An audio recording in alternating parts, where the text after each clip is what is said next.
My name is Sandra Hudnut, and this is a short video for expository writing in Central Methodist University on professionalism in nursing.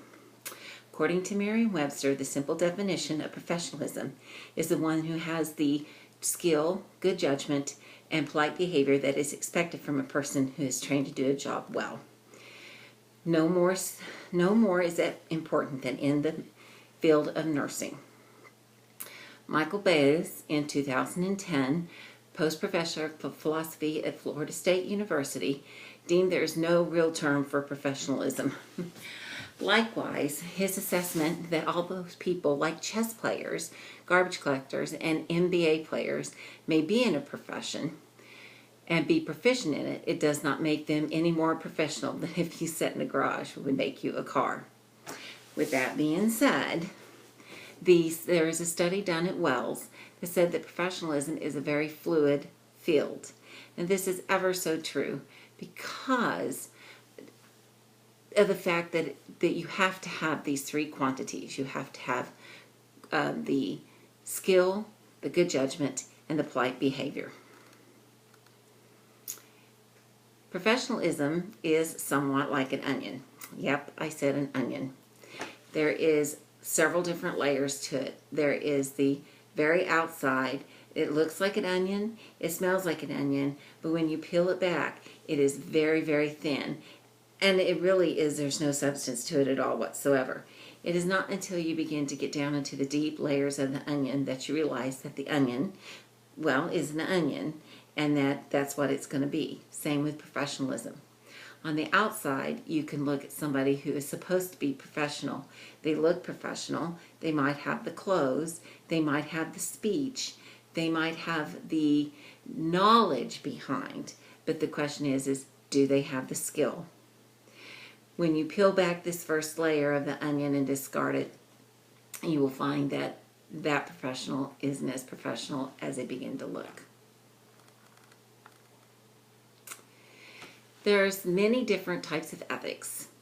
There is the one that says, hey, if it feels good, do it.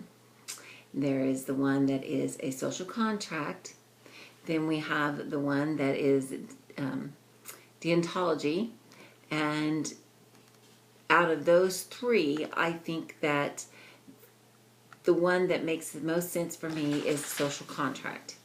Because in nursing, you must contract not only with yourself, but with the governing bodies that will hold you to your word, because you should be accountable for your words.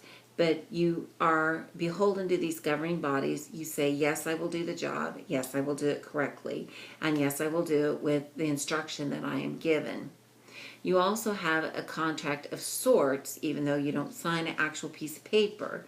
You have a contract of sorts with the entity that you're working for to say, yes, I will go by your rules. I will do what is necessary within my scope of practice for my patient that follow your rules.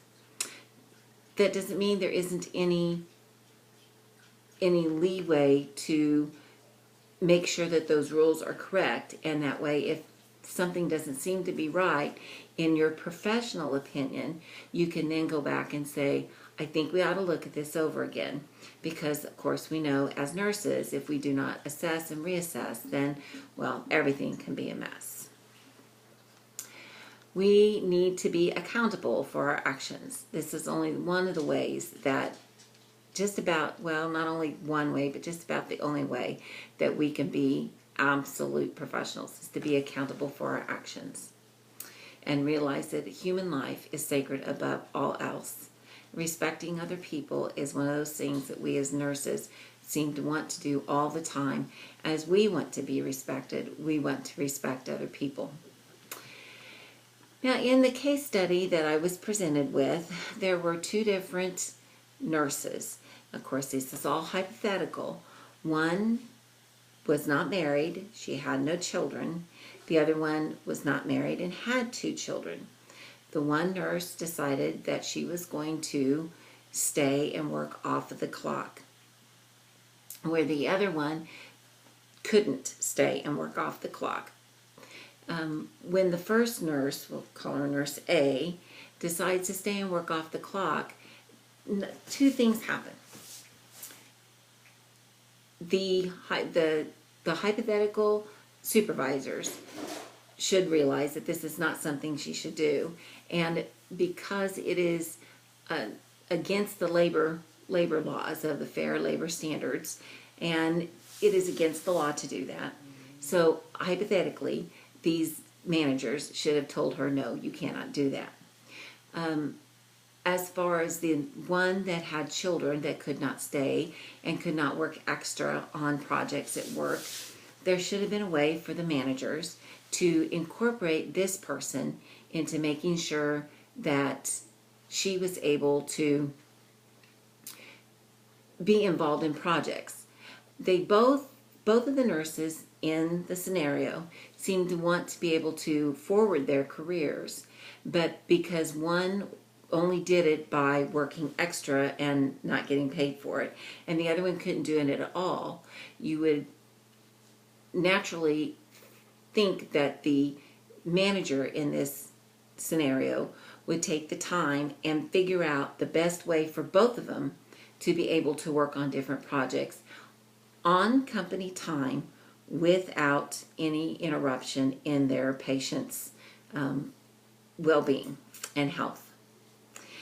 This is something that that is important, as we all know as nurses, that in order to help advance our careers, we usually are asked to work on different projects.